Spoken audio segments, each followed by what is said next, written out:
बिस्मिल्लाहिर्रहमानिर्रहीम। अच्छा, last lecture में हमने ये डिस्कस किया था कि हाउ टू पार्टनर और बिल्ड कस्टमर रिलेशनशिप। ठीक है। Now we are going to discuss what is value chain. Already मैंने डिस्कस किया भी है वैल्यू चेन, लेकिन मैं कोशिश करता हूँ कि दोबारा आप लोगों के साथ करूँ discuss value chain.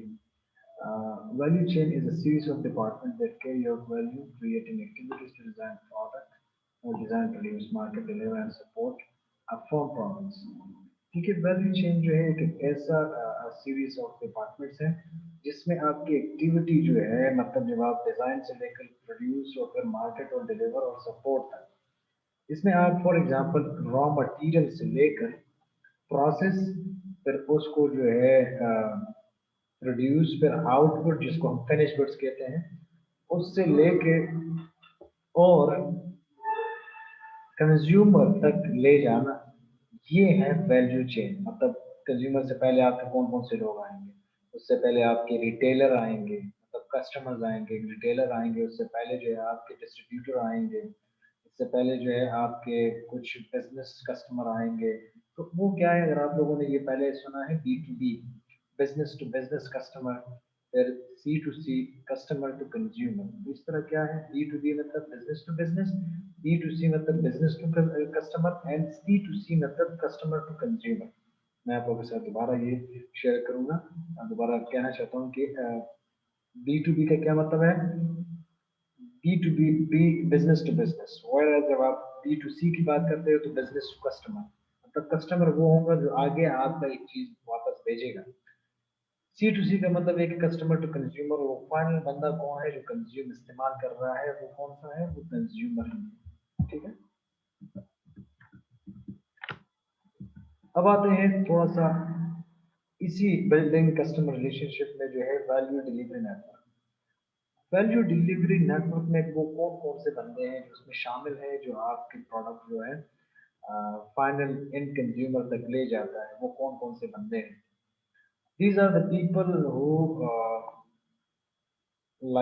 transfer your product or who just forward your product to the final consumer। वो कौन कौन से बंदे, वो आपकी कंपनी भी है, सप्लायर भी है, डिस्ट्रीब्यूटर भी है, कस्टमर्स भी हैं जो पार्टनर हो जाते हैं, फिर आपकी परफॉर्मेंस को इम्प्रूव बनाते हैं, फिर आपके इंटायर सिस्टम को इम्प्रूव कर देते हैं।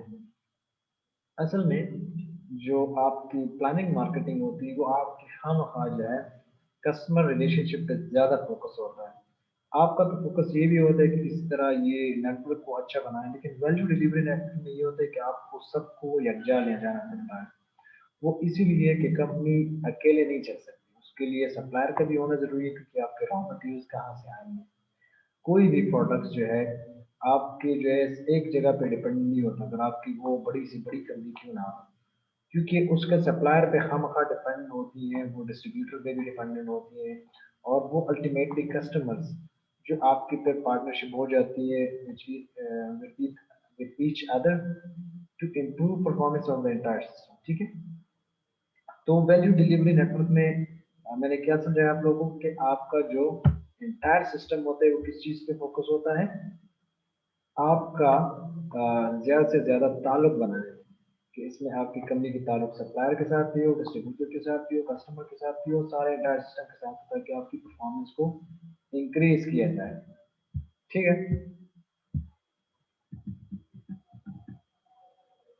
अच्छा, अब मार्केटिंग स्ट्रेटेजी में और मार्केटिंग मिक्स में हमारे पास जो है हम कस्टमर ड्राइवन स्ट्रेटेजी बनाते हैं।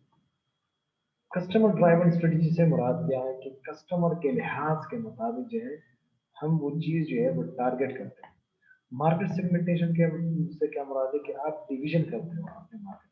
फॉर एग्जांपल, लास्ट टाइम मैंने आपके साथ ये डिस्कस किया था कि सर्फ या आपके सर्फ में जितनी कैटेगराइजेशन है, ब्रांड्स है, जिसमें आपका एरियल या बोनस हो गया जो भी है, वो जब आप मार्केट में लाते हो तो आप सबसे पहले वो मार्केट को देख लेते हो कि कहाँ पर उसकी ज़रूरत है। जब एक चीज की जरूरत होगी तो वो आप वहां पर ऑफर करेंगे ना। इस तरह तो नहीं है कि आप एक चीज जो है डायरेक्ट ऑफर करो। ठीक है। तो एक चीज की जरूरत होगी तब उसी के मुताबिक जो है आप वो चीज ऑफर करो। ठीक है, तो वो चीज जहाँ जिस चीज की जरूरत होगी तो वो आप हाँ हाँ उस जगह में आप करोगे जहाँ पर उस चीज की जरूरत हो। अब मार्केट सेगमेंटेशन क्या है? अच्छा, सबसे पहले तो आप लोगों को ये समझना चाहिए कि what do you mean bye market. Market is a place where potential buyer and potential seller meet together. Market से क्या मुराद है?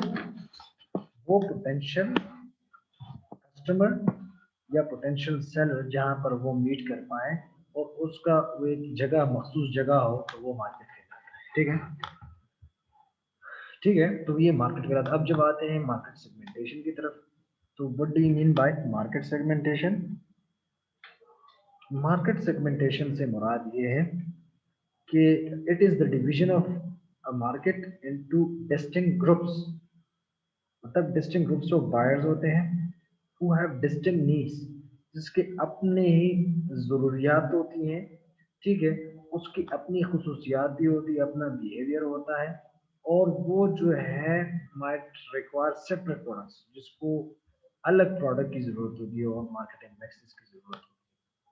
अच्छा, मार्केटिंग नेक्स्ट में मैंने आप लोगों के साथ ये डिस्कस किया था कि 4 पीस, फिर मैंने 7 पीस का बता दिया आप लोगों को कि उसमें आपका फिजिकल लोकेशन आ जाता है। ठीक है, फिर आपके उसमें प्रोसेसिंग आ जाती है। तो ये चीज़ें मैंने आपके साथ थोड़ा सा और भी डिस्कस किया था, प्राइस, प्लेस, प्रमोशन, ठीक है, और प्रोडक्ट, ये मैंने आपके साथ ऑलरेडी डिस्कस किया है। अब वो चीज़ इसमें शामिल है कि हर बंदे की जो है अपनी एक सेपरेट प्रोडक्ट जो है, उसका अपना एक बिहेवियर होता है, वो अपना अप्रोच होता है, किसी तरह वो एक चीज़ को पसंद करता है। तो हर बंदे की अपनी एक सोच होती है जो वो एक दूसरे से डिफर होती है। मतलब वो एक दूसरे से जो है वो डिफर करते हैं इस चीज़ पे। अब मार्केट सेगमेंटेशन में जो मैंने बता दिया कि इसमें हर बंदे की मतलब ये डिवीजन होती है, आप मार्केट में करते हैं जो कंपनीज करती हैं। बेसिकली कंपनीज क्या करती हैं? डिवीजन ऑफ मार्केट करती हैं, जिसमें अपने लिए वो अपनी ग्रुप बनाते हैं कि वो कौन कौन से बायर है, उसके क्या क्या नीड्स हैं, उसके पास क्या क्या नीड्स है उस बंदे के पास, उसकी क्या खसूसियात है, क्या बिहेवियर है, और वो अपने लिए एक सेपरेट प्रोडक्ट बनाता है और अपने लिए एक अपनी एक मार्केटिंग मैसेज वो बनाता है। अब मार्केट सेगमेंट क्या है? मार्केट सेगमेंट असल में is a group of consumer who respond in a similar way to a given set of marketing efforts. अब मार्केट सेगमेंट, अगर आपको पता है कि ये मखसूस जगह है जो हमारे प्रोडक्ट को रिस्पॉन्स कर रहे हैं, मतलब आप उसको ले रहे हैं in a similar way to a given set of market, जो आप ऑफर कर रहे हैं वो ले रहे हैं, तो आपके लिए वो मार्केट सेगमेंट बन जाता है। सेगमेंटेशन तो उस प्रोसेस को कहते हैं, उस डिवीजन को कहते हैं जब आप उसको काम अपने लिए बनाते हो। पर जब मार्केट सेगमेंट की बात हो रही होती है तो उसमें आप क्या कर रहे हैं? ग्रुप ऑफ कंज्यूमर, वो लोग जो आपको रिस्पांस दे रहे हैं, वो आपकी चीज को इस्तेमाल कर रहे हैं, और वो आपके सेट ऑफ मार्केटिंग एफर्ट्स को जो है वो रिस्पांस कर रहे हैं, जो आप मार्केटिंग एफर्ट्स इस्तेमाल कर रहे हैं उसको वो जवाब दे रहे हैं।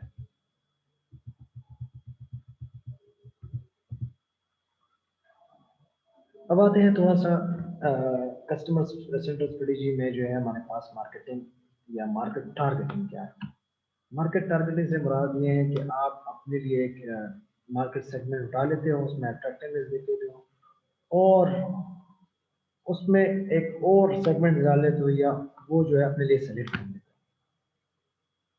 हो। उस लाइक फॉर एग्जांपल आपने मुख्तलिफ सेगमेंट देख लिए। सेगमेंट में for example let's say Mardan आपने देख लिया, चारसद आपने देख लिया, आपने जो है मुख्तलिफ जगह देख ली, उसमें आपके मुख्तलिफ डिस्ट्रिक्ट मतलब मर्दान, सवाबी, चारसद जो इलाके हैं वो आपने चेक कर लिए कि यार ये जगह तो अवेलेबल है।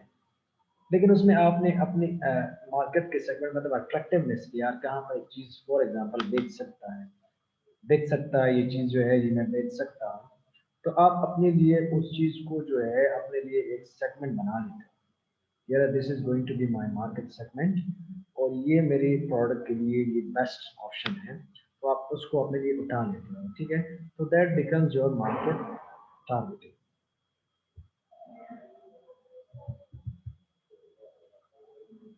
अब आते हैं मार्केट पोजिशनिंग की तरफ। What do you mean by marketing positioning?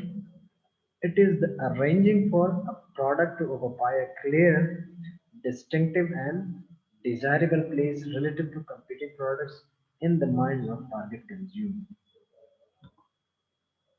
अब ये वो तरीक़ेकार है जहाँ पर आप एक प्रोडक्ट को ऑक्यूपाई कर लेते हो, वहाँ पर एक डिज़ायरेबल प्लेस बन जाता है, और जब आप कंपीटिंग प्रोडक्ट्स के साथ compete करते हो तो वो आपका टारगेट कंज्यूमर के ज़हन में वो हावी हो जाता है। लेट्स से मैं आपको मिसाल देता हूँ यहाँ पर शिनवारी चावल का, जो आप पेशावर में, क्योंकि हम लोकल एग्जाम्पल को ज़्यादा तरजीह देंगे, तो जितने भी ये शिनवारी चावल वाला है, ये बिल्कुल आई गेस ये तकाल के साथ है। तो उसके साथ साथ में नया शिनवारी, वो वाला शिनवारी, मुख्तलिफ मुख्तलिफ के नाम से वो आ गए, लेकिन उन चीज़ को जो है ना वो लोग नहीं लेते, वो नहीं खरीदते, क्योंकि उसका टेस्ट उसका डिफरेंट होता है, उसका जो है वो प्रोडक्ट उतना वो क्वालिटी वाला नहीं होता, मतलब वो चावल उसके क्वालिटी के नहीं होंगे। तो वो उन लोगों ने लोगों के ज़हन में एक खाका बना लिया है कि यार हमारा जो प्रोडक्ट है वो अच्छा है। उसने एक ऐसा पोज़ीशन बना लिया है, एक ऐसी जगह बना लिया है कि वो उस जगह को उसने सेंटर किया है अपने लिए, और वो लोग वहाँ पर खरीदते हैं उस चीज़ को। इसी तरह मैं आपको एक और मिसाल भी देता हूँ, ये फूड के हवाले से, इंडस्ट्री में रिस्पॉन्स आजकल जो है फूड इंडस्ट्री में ज़्यादा हम लोगों का जो है किरदार ज़्यादा होता है, और उस चीज़ को ज़्यादा तरजीह देते हैं। तो अगर आप देख लें तो चीज़ बर्गर या चीज़ ग्रिल, इनके तकरीबन मेरे ख्याल में दोनों एक ही हैं या एक दूसरे के कज़न वगैरह हैं। तो चीफ ग्रिल ने मार्केट को इस तरह कैप्चर किया, ये चीफ ने, कि उसके साथ और भी कंपीटिंग प्रोडक्ट्स हैं, मतलब कंपीटिंग ऑर्गेनाइजेशन या रेस्टोरेंट्स हैं, सॉरी, कंपीटिंग रेस्टोरेंट्स हैं, लेकिन फिर भी लोग जो है चीफ या चीफ ग्रिल जाते हैं, क्योंकि लोगों के जहन में वो चीज़ तो खाका बन गया कि यार लोगों का प्रोडक्ट अच्छा है, और ये लोग जो है अच्छा चीज़ ऑफर कर रहे हैं, और ये जो है उसके मुकाबले में अच्छी है। ठीक है, तो ये मार्केट पोजीशन कहलाता है कि किसी तरह आप मार्केट में अपनी एक पोजीशन बना लो, लोगों के जहन में एक खाका बना लो, लोगों के जो है टारगेट कंज्यूमर को किसी तरह अट्रैक्ट करने के लिए ये करते हो। ठीक है, तो ये पोजीशनिंग इसे कहते हैं। अच्छा, मार्केटिंग नेक्स्ट, जिस तरह मैंने पहले बता दिया था, मार्केटिंग नेक्स्ट जो है या 4 Ps is a set of controllable practical marketing tools, जिसमें प्रोडक्ट, प्लेस या प्राइस, प्लेस एंड प्रमोशन, इसके साथ मैंने फिजिकल वो प्रोसेसिंग कहा था, प्रोसेस, फिजिकल प्लेस या आपको जो है ना जो भी है, और साथ साथ में जो है आपका प्रोसेस भी आ जाता है। ठीक है, ये मैं पहले डिस्कस किया था 7 Ps, दोबारा मैं आपको बताता हूँ कि ये अभी अपग्रेड हो गए हैं 7 Ps। लास्ट लेक्चर में मैंने बताया था, अब दोबारा बताता हूँ, खैर है ये 7 Ps को थोड़ा सा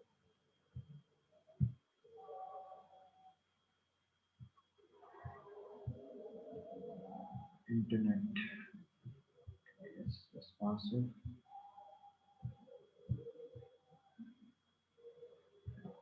7 Ps।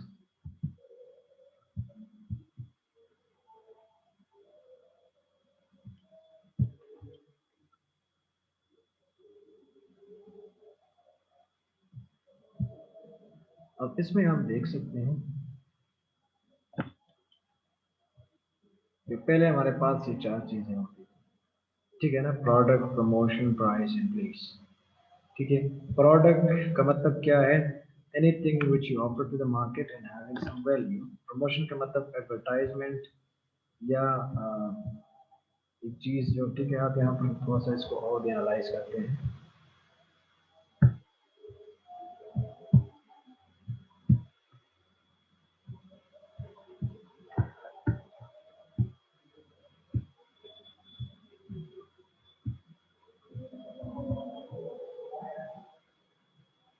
ठीक है, तो पहले हमारे पास क्या होता था कि 4 Ps जो थे एट दैट टाइम, वो सिर्फ सेल प्रोडक्ट्स और उसकी सर्विसेज को नहीं लेंगे। ठीक है, ठीक है, और उसमें जो है brand development was so one नाम। ठीक है, तो फिर जब उसके बाद 4 Ps का कॉन्सेप्ट आया, तो 7 Ps को जब अपग्रेड किया गया, तो उसका मकसद ये था कि किसी तरह इस चीज़ को और भी एनहांस किया जाए।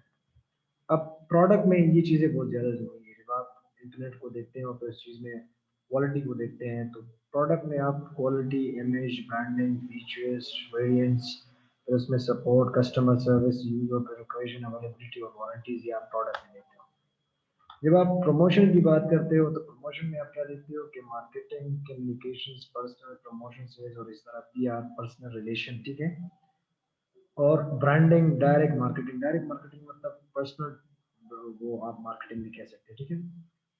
और इसके बाद क्या है, प्राइस पोजीशनिंग, उसकी लिस्ट बनाना, discount, credit payment method, free और वैल्यू एडेड एलिमेंट्स, इस तरह वो, ठीक है। प्लेस मतलब trade channel, sales support channels, number और सेगमेंट चैनल। प्लेस जहाँ पर आप वो करें, ठीक है, ट्रेड चैनल्स बनाना पड़ेगा लोगों के साथ, कैसे वो आसानी बन जाए, ठीक है।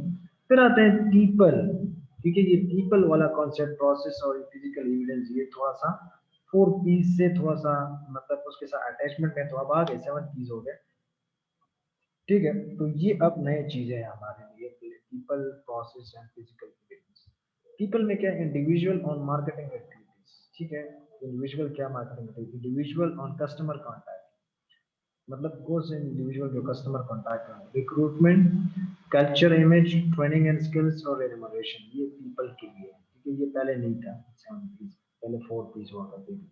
फिर प्रोसेस में क्या है कि कस्टमर फोकस ज्यादा, business list, IT support, design है आप लोगों का, ये प्रोसेस में आता है कि आप तो वो चीजें तो आप लोगों ने बना ली, अब इस चीज को जो है आईटी सपोर्ट डिजाइन मिला है कि नहीं, ठीक है। रिसर्च एंड डेवलपमेंट काम आप लोगों ने किया कि नहीं, ठीक है। मतलब R&D है, मतलब आप एक चीज को दोबारा दोबारा रिनोवेट कर रहे हैं, उसके लिए कैसे डिपार्टमेंट है कि नहीं।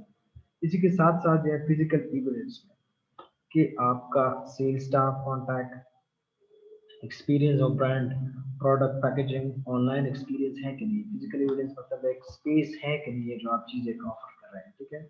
सो this was all about your 7 Ps. इसको अगर आप और भी डिस्कस करना चाहते हैं तो इस वेबसाइट पे आप कर सकते हैं, लेकिन कोशिश करें कि आप बुक को ज़्यादा तरजीह दें और उसमें ज़्यादा डिस्कशन कर लें। मैं आपके साथ बुक ऑलरेडी मैंने शेयर करी थी, उसमें ये 7 पीस का जिक्र नहीं है, वो 4 पीस है, क्योंकि वो रेट नहीं है। कोशिश करें कि 7 पीस को आप ज़्यादा वो कर लें, ठीक है, फोकस कर लें, उसको ज़्यादा पढ़ लें, ठीक है। अब आते हैं थोड़ा सा और डिस्कशन करते हैं इसमें। अच्छा, मार्केटिंग मिक्स में आपको जो जिस तरह मैंने बता दिया कि अभी 7 पीस है उसमें, तो आप पहुंच क्या करती है कि किसी तरह वो टारगेट मार्केट को देखती हैं और वो वहां से रिस्पांस मांगते हैं कि किसी तरह हमारी जो स्ट्रेटेजी है वो करामत बन जाए और हमारा प्रोडक्ट वहां पर चले। हमारा ज़्यादातर एफर्ट यही होता है कि किसी तरह अपने प्रोडक्ट को जो है हम कंसंट्रेट कर लें और किसी तरह अपने प्रोडक्ट को जो है बूस्ट कर सकें, ठीक है।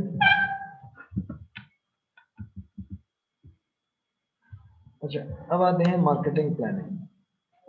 अब मार्केटिंग प्लानिंग क्या करता है, मार्केटिंग प्लानिंग ये करता है कि आप वो सारी स्ट्रेटजीज को मिला के जो कंपनी की मदद करता है ताकि उसकी ओवरऑल ऑब्जेक्टिव्स पूरी हो जाए। एक तो हमारा ये होता है कि किसी तरह गुडविल भी बना लें और किसी तरह जो है प्रॉफिट मैक्सिमाइजेशन, हमारा तो पता है कि किसी तरह बिजनेस जब बंदा चलाता है तो हम हाँ उस पर प्रॉफिट उसका मेन कंसर्न होता है, लेकिन साथ साथ में ये भी देखता है कि किसी तरह जो है उसका ब्रांड इमेज भी बन जाए, ठीक है। अब मार्केटिंग स्ट्रेटेजी में क्या है कि it consist of specific strategy for target markets. Target market में जो उसकी पोजीशनिंग है, मार्केट मिक्स है, मार्केटिंग मिक्स है एंड मार्केटिंग एक्सपेंडिचर्स लेवल है, तो वो हमें बताती है कि कैसे वो टारगेट कस्टमर के लिए वैल्यू बनाती हैं और कैसे वो कैप्चर करेगी एंड डेटा, ठीक है। तो मार्केटिंग स्ट्रेटजी में क्या है कि आप उसके लिए स्पेसिफिक स्ट्रेटजीज बनाते हो और आप ये देखते हो कि कैसे वो जो है हम अपनी पोजिशनिंग देख के उसमें मार्केटिंग मिक्स देख लें और हम अपने मार्केटिंग एक्सपेंडिचर लेवल को देखें। और ये हमें क्या बताता है, ये हमें ये बताता है कि कैसे आप वैल्यू क्रिएट करते हैं फॉर टारगेट कस्टमर और कैसे वो आप कैप्चर करते हैं, ठीक है।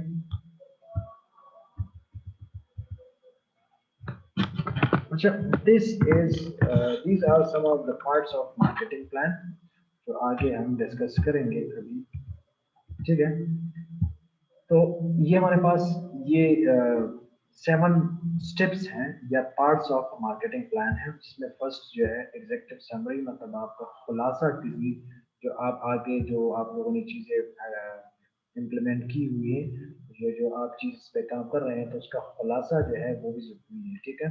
ताकि एक बंदा जब आपका एक रिपोर्ट पढ़ता है तो खामखा वो खुलासा ही पढ़ता है, ज़्यादा आपके रिपोर्ट को नहीं पढ़ सकता, ठीक है। तो इसी तरह प्लान भी उसका, जो आप प्लान बनाते हैं उसका खुलासा भी ज़रूरी है, एग्जेक्टिव समरी जो आप आगे कर रहे हैं तो उसका खुलासा दें ताकि उस बंदे को समझ आए, क्योंकि सबके पास जो है इतना टाइम नहीं होता। तो market situation, threat and opportunities, objective, issues and action programmes और बजट्स और उसको कंट्रोल, ये मार्केटिंग प्लानिंग में आते हैं, तो थोड़ा सा डिस्कस करते हैं। एग्जेक्टिव समरी में क्या होता है कि इट्स अ ब्रीफ और ब्रीफ समरी, या it presents a brief summary of main goals and recommendation of the plan and management review. Marketing plan में क्या होता है कि आप, मैंने जो पहले वजाहत की है कि यार आपके पास जो है समरी होती है, और आपकी जो है गोल्स के बारे में, रिकमेंडेशन के बारे में, जो आपके प्लान के बारे में एक रिव्यू होता है, ठीक है। अब इसमें जो है करंट मार्केटिंग सिचुएशन क्या होता है, इसमें आपकी जो है टारगेट मार्केट और कंपनी की पोजीशन होती है, और जिसमें आपका मार्केट रिव्यू होता है, प्रोडक्ट रिव्यू होता है, कंपटीशन रिव्यू होता है और डिस्ट्रीब्यूशन। करंट मार्केट पोजीशन में क्या होता है कि आप क्या देखते हो कि कंपनी की पोजीशन कहाँ पर है जी, वो कहाँ पर काम कर रही है, कैसे ऑपरेट कर रही है, कैसे लोगों के साथ बात कर रही है, ठीक है। तो वो जो है आपके करने की पोजीशन में, उसमें जो है आप मार्केट रिव्यू देखते हो, प्रोडक्ट रिव्यू देखते हो, और उसमें कंपटीशन रिव्यू देखते हो, साथ साथ में आप डिस्ट्रीब्यूशन को भी देखते हो। इसमें आपने ये भी देखना है कि कंपनी की पोजीशन कहाँ पर है, जिसमें आप अपने मार्केट को रिव्यू, मतलब दोबारा दोबारा देख सको, प्रोडक्ट को दोबारा दोबारा देख सको, उसमें जो है कंपटीशन कहाँ पर हो रहा है, तो उसको भी साथ साथ में आप देख सको, उसमें डिस्ट्रीब्यूशन का भी आप देखो। तो ये आपकी करंट मार्केट पोजिशनिंग, मतलब यह सिचुएशन है कि आपकी करंट मार्केट सिचुएशन क्या है। अब थ्रेट्स एंड अपॉर्चुनिटीज में क्या है, इसमें आप अपने लिए एक ऐसे थ्रेट्स आइडेंटिफाई करते हो, असेस कर लेते हो, और अपॉर्चुनिटीज जो आपके प्रोडक्ट फेस करें, और इस तरह आपने हेल्प करना है मैनेजमेंट को, कैसे वो पॉजिटिव और नेगेटिव डेवलपमेंट जो है देखता है, ताकि उसके फॉर्म पे जो है कितना इम्पैक्ट आ रहा है, उसकी स्टडीज पे कितना इम्पैक्ट आ रहा है। असल में थ्रेट्स एंड अपॉर्चुनिटीज जो है ये आपके मतलब थ्रेट्स तो आपके लिए फेवरेबल नहीं है। जिस तरह आप स्वॉट एनालिसिस करते हैं, strength, weakness, opportunity in threats, तो ये थ्रेट्स एंड अपॉर्चुनिटी हमेशा के लिए आपके लिए एक्सटर्नल एलिमेंट्स होते हैं। क्या होते हैं? External elements. मैं जरा आपके साथ यहाँ पे डिस्कस करता हूँ।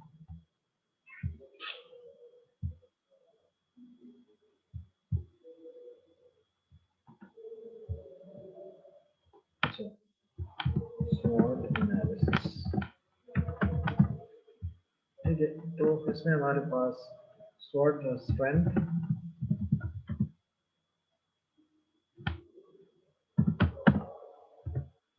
वीकनेस,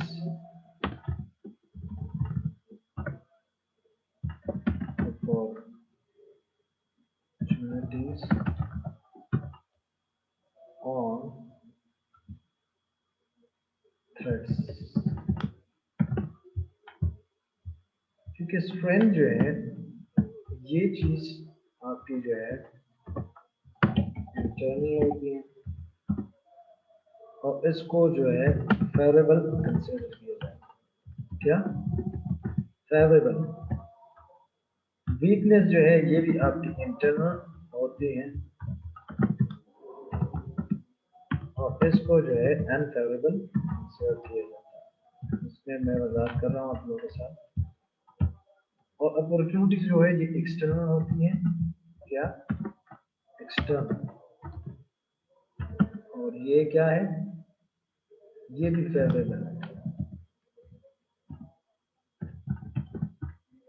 ठीक है। और ये थ्रेट्स क्या है? ये भी एक्सटर्नल है, और ये अनफेवरेबल,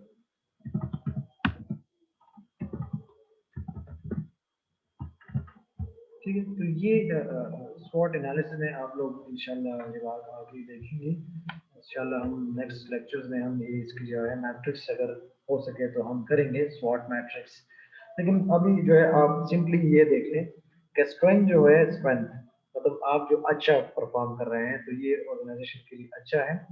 और वो इंटरनल होता है कि आप ये वेरिएबल होते हैं कि यार एक ऑर्गेनाइजेशन कंपेटिटिव एडवांटेज इसका ये है कि इसकी क्वालिटी अच्छी है, इसका सर्विस अच्छा है, जो भी अच्छा है तो उसको आप ज्यादा इम्प्रूव करते हैं। ठीक है, तो ये जो है आपका फेवरेबल ऑप्शन होता है। ठीक है, और लोग उसको ज्यादा पसंद भी करते हैं ऑर्गेनाइजेशन में लोग। और वीकनेस जो होता है ये आप क्या करते हैं, ट्राई टू इम्प्रूव इट। ये आप क्या करते हैं, try, you are trying to improve it. ठीक है, you are trying to improve it. ठीक है, ये वो एक्टिविटी है या वो हमारी एक ऑर्गेनाइजेशन की जो है वीकनेस होती है किसी भी ऑर्गेनाइजेशन में। तो वो आप क्या करते हैं, you are trying to improve it. किसी तरह आप ये इसको इम्प्रूव करना है और ये आपको क्या करना है, आपने ये कोशिश करना है कि ये आपका स्ट्रेंथ बन जाए। So so that it becomes your strength. ठीक है, अब क्या करते हैं, कोशिश करते हैं कि you are trying to improve it so that it becomes your strength. Opportunities आप ज्यादातर कोशिश करते हैं, you are going to find. ठीक है, you are going to find more opportunities. और आप देखते हैं कि यार किस चीज में हमारा फायदा है। और आप कोशिश करते हैं कि थ्रेड्स को you are you are working to reduce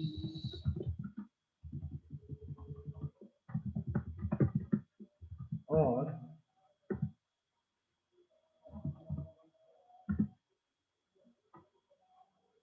you're you're working to reduce your threats।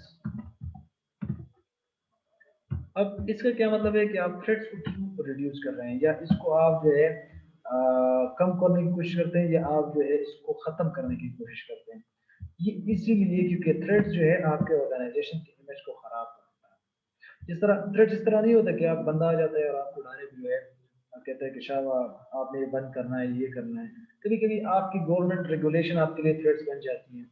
मतलब आपका फिस्कल पॉलिसी यानी आ जाती है, आपको जो है टैक्स का जो है नया वो आ जाता है। अगर आप तो देख लें तो पाकिस्तान में अभी दो सिस्टम जो है अभी नए वो आ गए हैं। उसमें जो है एक टैक्स सिस्टम है, एक है FBR, federal board of revenue. दूसरा आपने जो है केपरा, खैबर पख्तूनख्वा रेवेन्यू अथॉरिटी। तो ये भी एक किस्म का जो है किसी स्मॉल लेवल पे जो ऑर्गेनाइजेशन है उसके लिए एक थ्रेट है। बड़ों के लिए भी है तो थोड़ा बहुत, क्योंकि उस पर जो है टैक्स का जो है अमाउंट ज्यादा हो जाता है तो डबल टैक्सेशन पे करना पड़ता है। तो ये एक किस्म का थ्रेट है। लेकिन इसको रिड्यूस करने की कोशिश, मतलब एक डील बंद करते हैं कि यार वहां भी रहते हैं, यहाँ भी थोड़ा बहुत कम कर ले टैक्स। ठीक है ना, तो ये किस्म का आप रिड्यूस कर सकते हैं लेकिन नेगलेक्ट नहीं कर सकते। ठीक है, इसी तरह एनवायरनमेंट में अगर फॉर एग्जांपल एक जगह पे आप ऑपरेट कर रहे हैं और वहां पर आपकी ऑर्गेनाइजेशन से कम्युनिटी को कोई नुकसान पहुंच रहा है तो वो भी एक किस्म का थ्रेट है। तो आप क्या करते हैं, किसी तरह उन लोगों को जो है जॉब देते हो या किसी तरह उसको जो है फ्री में कुछ देते हो ताकि वो आप थ्रेट्स को रिड्यूस कर सकें या किसी तरह खत्म कर सके, लेकिन अवॉइड नहीं कर सकते। ठीक है, ये बात आपने ध्यान में रखना है कि अवॉइड नहीं कर सकते। ठीक है, तो दिस वाज अबाउट योर स्वॉट एनालिसिस। इसको हम ज्यादा वो एक्सप्लेन करेंगे अगर हमारे पास वो सब्जेक्ट में है, कंटेंट में हम ज्यादा करेंगे इसको स्वॉट मैट्रिक्स को। तब तक के लिए जो है आप ये सिर्फ ये समझे कि स्वॉट एनालिसिस का क्या मतलब है। ठीक है, अच्छा आगे जाते हैं। अच्छा, इसमें एक दो चीजें हैं जो आप लोगों ने ध्यान में रखनी है कि पॉजिटिव और नेगेटिव डेवलपमेंट। ये भी आपका थ्रेड्स एंड अपॉर्चुनिटीज में आ जाता है। मतलब थ्रेड में आपके नेगेटिव डेवलपमेंट क्रिएट होते हैं लोगों की तरफ से कि यार ये गलत है, ये चीज है। ठीक है, तो ठीक और गलत में फिर वो करना तो ये थोड़ा सा आपके लिए थ्रेड बन जाता है। फिर पॉजिटिव डेवलपमेंट में ये होता है कि आपकी अपॉर्चुनिटी आ जाती है तो आप कोशिश करते हैं कि इस तरह अपने मार्केट को जो है और भी एक्सपेंड कर रहे हैं, उसमें जो है जो चीजें आ रही हैं उसको आप ज्यादा काम दें। ठीक है, उसमें आप ज्यादा काम करें। ठीक है, अब आते हैं objectives and issues. What do you mean by objectives? कि मार्केटिंग के ऑब्जेक्टिव्स ये है कि company would like to attain during the plan term and discuss key issues that will affect their attainment. अच्छा, वो चीजें जो आप ऑर्गेनाइजेशन की इम्प्रूवमेंट के लिए करते हैं और उसके लिए जो ऑब्जेक्टिव होता है वो अचीव करने की कोशिश करते हैं, लेकिन उसमें खामखा कुछ इश्यूज होती हैं जिससे वो आपकी जो ऑब्जेक्टिविटी होती है, जो अटेनमेंट होता है, वो अफेक्ट होता है। क्या होता है? वो अफेक्ट होता है। ये भी मार्केटिंग प्लान में आपने ये बताना है कि यार किस तरह ये अफेक्ट होता है।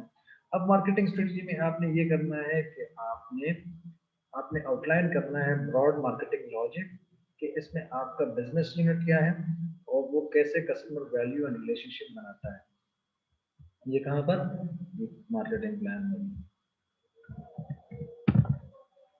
अब एक्शन प्रोग्राम में क्या करना है? आपने स्पेल आउट करना है how marketing strategy will turn into specific action that will answer the double F questions. ठीक है? What will be done? ठीक है? When will be done? Who will do it? ठीक है, असल में डब्ल्यू एच क्वेश्चन है, sorry, that will answer the following questions. ठीक है? तो what will be done, when will be done, and who will do it, and how much it will cost।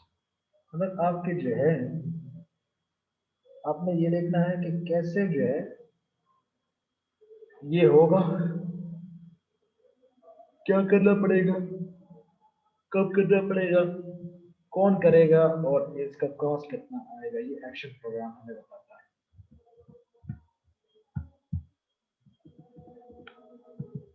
अच्छा, budget. Budget हमें क्या बताता है कि हमारे जो जितने अभी तक रेवेन्यू, मतलब it shows expected revenue, forecast number of unit sold and average net price.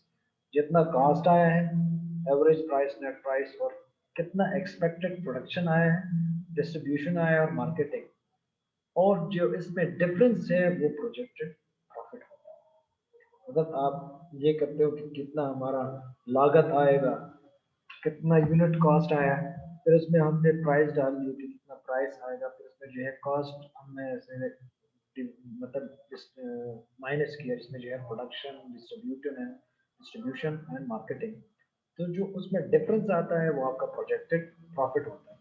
Budget में नॉर्मली आपके ये होता है कि जितने भी आपके एक्सपेंसेस होते हैं, प्लस आपका यूनिट कॉस्ट, और प्लस आपका प्रोजेक्टेड प्रॉफिट, तो फिर वो प्राइस बन जाता है। Price is the combination of what, आपका टोटल कॉस्ट में सारी चीजें आ जाती हैं, एक्सपेंसेस और सारी चीजें आप डालते हो, प्लस आपका जो है प्रॉफिट।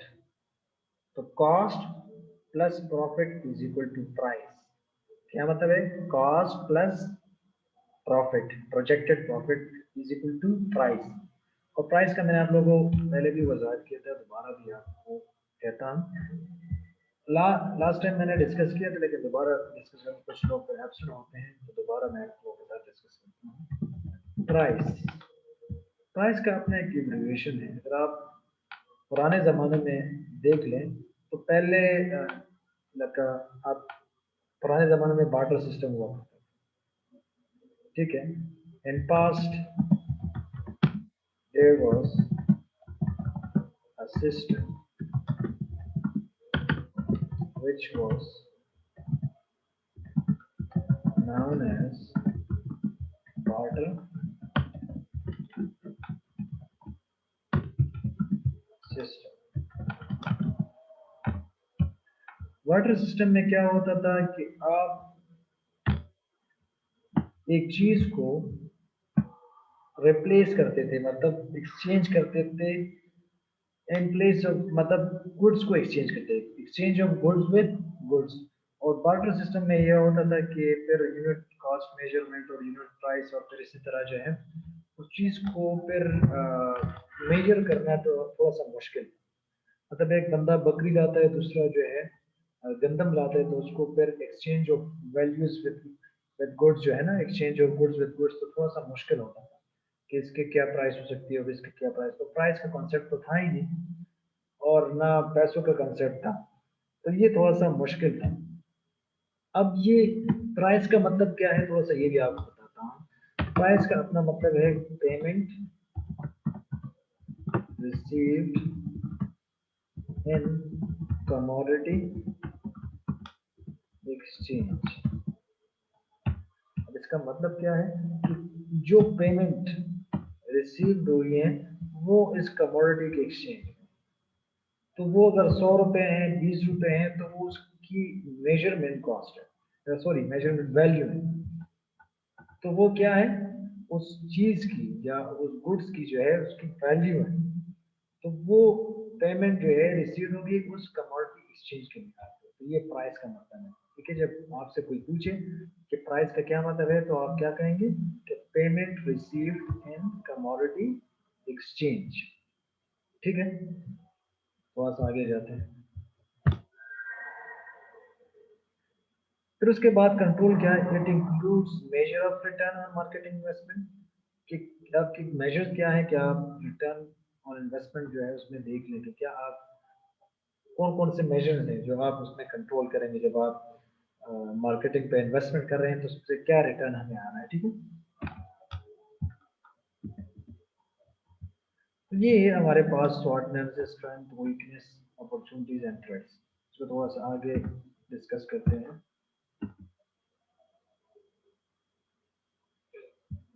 अच्छा, मार्केटिंग इम्प्लीमेंटेशन में आप क्या करते हैं, जो चीज़ आगे स्ट्रेंथ एंड वीकनेस तो ऑलरेडी मैंने डिस्कस किया, खैर इसमें कोई मसला तो नहीं है।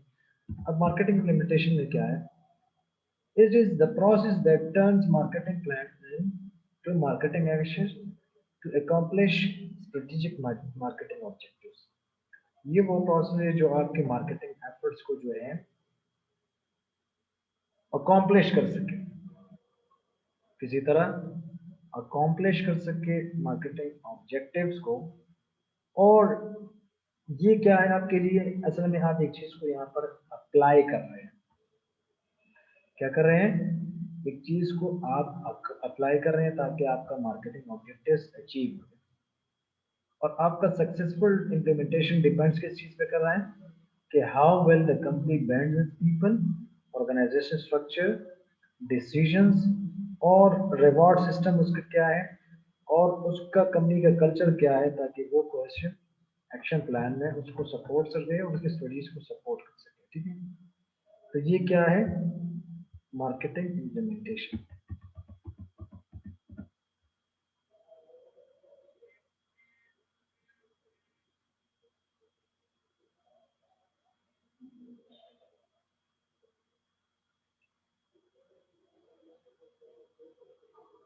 अच्छा, नेटवर्क इशू ये बाहर हो जो स्टूडेंट्स, ये आगे से इन दोनों के लिए इंटरनेट का इशू है, लेकिन ये वीडियो लेक्चर आपको मिल जाएंगे।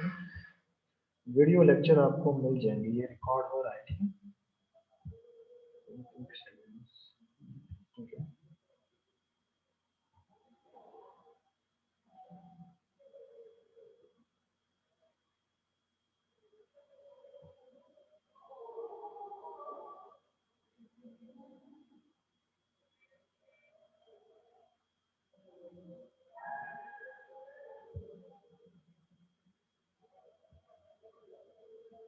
ठीक है, अब आते हैं वापस मार्केटिंग डिपार्टमेंट ऑर्गेनाइजेशन। जब मार्केटिंग डिपार्टमेंट ऑर्गेनाइजेशन की बात करते हैं तो उसमें कौन कौन से आते हैं, functional, geographic, product management organization और मार्केट और सर्विस मैनेजमेंट। फंक्शनल जो जहाँ पर आप ऑपरेट कर रहे हैं और उसमें हर बंदे को अपना अपना एक्टिविटी देना, ये फंक्शनल ऑर्गेनाइजेशन होता है। ज्योग्राफिक कौन कौन से एरिया में है, ठीक है, कौन से एरिया से आप करें, ज्योग्राफिक मतलब बाउंड्री, कौन कौन सी जगह से आप ऑपरेट कर रहे हैं। प्रोडक्ट मैनेजमेंट ऑर्गेनाइजेशन की प्रोडक्ट की, जो आप प्रोडक्शन मैनेजमेंट की बात करते हैं, तो ये प्रोडक्ट मैनेजमेंट ऑर्गेनाइजेशन की बात हो रही होती है। सिर्फ मार्केट और कस्टमर मैनेजमेंट मतलब आपका जो सर्विस सेंटर होता है वो ज्यादातर मार्केट और कस्टमर मैनेजमेंट के लिए होता है। ठीक है, तो ये थोड़ा बहुत आपको अंदाजा होगा कि फंक्शनल ऑर्गेनाइजेशन क्या है, ज्योग्राफिक क्या है। फंक्शनल में ये होता है कि आपकी चीजें जो जहाँ पर फंक्शनल है वो कहलाती है, कि जो काम किस चीज को किस बंदे को दोगे, कौन सा क्या करेगा। ठीक है, तो फंक्शनल ऑर्गेनाइजेशन बेसिकली क्या काम करता है, लगवेट का सबर का वेट, अच्छा, फंक्शनल ऑर्गेनाइजेशन की हम बात कर रहे थे। तो फंक्शनल ऑर्गेनाइजेशन में आप जो है ऑर्गेनाइजेशन स्ट्रक्चर देखते हो और उसमें आप स्मॉल ग्रुप देखते हो और उसमें फिर स्पेशलाइज एरिया भी फॉर एग्जांपल देखते हो और उसमें आईटी फाइनेंस क्या है, एचआर क्या है, उसमें ये सारी चीजें आप देखते हो। ठीक है। और इसी के साथ साथ जो है और ज्योग्राफिक ऑर्गेनाइजेशन में क्या होता है, ज्योग्राफिक ऑर्गेनाइजेशन में ये होता है कि आप कंपनी की हायरार्की देख लो कि यार कौन सी जगह पर वो ऑपरेट कर रहा है, उसका स्ट्रक्चर क्या है। ठीक है। लोकेशन वाइज स्ट्रक्चर क्या है, कंपनी कहाँ पर ऑपरेट कर रही है, उसका सेंट्रलाइज हेड ऑफिस क्या है। तो ये क्या है, एक ज्योग्राफिक ऑर्गेनाइजेशन में फिर वो हम डिस्कस करते हैं। जिस तरह मैंने पहले वजाहत किया कि प्रोडक्ट मैनेजमेंट ऑर्गेनाइजेशन वही होता है जो प्रोडक्शन मैनेजमेंट होता है। ठीक है। तो प्रोडक्ट प्रोडक्ट मैनेजमेंट ऑर्गेनाइजेशन से मुराद ये है कि कैसे आप प्रोडक्ट प्रोड्यूस करते हो और कैसे जो है आप उसको प्रोसेस करते हो। ठीक है। और इसी तरह और मार्केटिंग और कस्टमर मैनेजमेंट ऑर्गेनाइजेशन क्या होता है, इसमें आप ये देखते हो कि कैसे वो आप अंडरस्टैंड कर सके इंडिविजुअल कस्टमर को, और उसमें जो है फिर मास मार्केट को देख ले और फिर उसमें मास मार्केट सेगमेंट भी देख ले, फिर उसमें आप मैट्रिक्स मैनेजमेंट ऑर्गेनाइजेशन भी देख लें। और ये मुख्तलिफ चीज़ें आप इसमें देखते हो ताकि आपको पता चल जाए कि कैसे आपने अपने मार्केटिंग डिपार्टमेंट ऑर्गेनाइजेशन बनाना है। ठीक है। अब मार्केटिंग कंट्रोल क्या है? It is the process of measuring and evaluating the results of marketing strategies and plans and taking corrective actions। मतलब आप क्या कर रहे हो, it is the process of measuring and evaluating the result of marketing strategy, और आप plan बना रहे हो कि कैसे आप करेक्टिव एक्शन ले जहां पर जरूरी है। ठीक है। और ताकि आपके ऑब्जेक्टिव अचीव। इसमें आपका ऑपरेटिंग कंट्रोल आ जाता है जिसमें आप परफॉर्मेंस चेक करते हो अगेंस्ट एनुअल प्लान, जो आपको स्टैंडर्ड दिया गया है एनुअल प्लान के मुताबिक। और आपका पर्पस ये होता है कि किसी तरह आप कंपनी के ऑब्जेक्टिव सेल्स प्रॉफिट और जो जितनी भी चीज़ें हैं वो एनुअल प्लान में देख लें।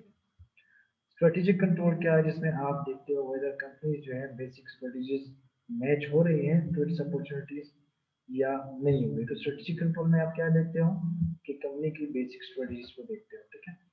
अब आते हैं थोड़ा सा रिटर्न ऑन मार्केटिंग इन्वेस्टमेंट को थोड़ा सा डिस्कस करते हैं। ये क्या है असल में, आप ये देखते हो कि is the net return for marketing investment divided by the cost of marketing investment. अब ये आप क्या देख रहे हो कि कस्टमर से क्या रिटर्न आ रहा है, मतलब जो वो हमें रिस्पॉन्स दे रहे हैं वो कुछ चीज़ दे रहे हैं कि नहीं। तो आप उसको डिवाइड करते हो किस चीज़ पे, कॉस्ट ऑफ मार्केटिंग इन्वेस्टमेंट जो हमने मार्केटिंग इन्वेस्टमेंट पे लगाया है। ठीक है। तो उस पे डिवाइड करते हो और मार्केटिंग आरओआई जो है आपको मेजरमेंट बताता है कि profit generated by investment in marketing activities, कि मार्केटिंग एक्टिविटीज से कितना आपको प्रॉफिट आया है ये आप वहां पर देखते हो। अच्छा, this is the end of your chapter 2। और हम कोशिश करेंगे कि नेक्स्ट चैप्टर में जो है आप लोगों के साथ और भी कुछ चीज़ें डिस्कस करूं। और अगर आपका कोई क्वेश्चन हो, क्योंकि नेटवर्क का इशू आ रहा है कुछ स्टूडेंट्स को, ये नेटवर्क जो है अभी तक बहाल नहीं हुआ, लेकिन खैर कोई बात नहीं, आप लोग को ये लेक्चर जो है ये रिकॉर्ड हो रही है। फिर आपको जो है सीआर ये वीडियो भी दे सकता है, अगर कोई और चैनल हो सोशल मीडिया या कोई और, वहाँ पर मैं अपलोड भी कर सकता हूँ। ठीक है। और कोशिश करें कि नेक्स्ट क्लास के लिए जब ये नेटवर्क इशू रिजॉल्व हो जाए तो आप क्लास के लिए आया करें। ठीक है। मैं कोशिश करता हूँ कि नेक्स्ट क्लास में आपको असाइनमेंट एंड क्विज भी दे दूँ, तो आप कोशिश करें कि उसके लिए आया करें। और इंशाल्लाह मुलाकात होगी नेक्स्ट क्लास में through this online Zoom app. तब तक के लिए खुदा हाफिज। Wish you have a good day. Best of luck for your next class.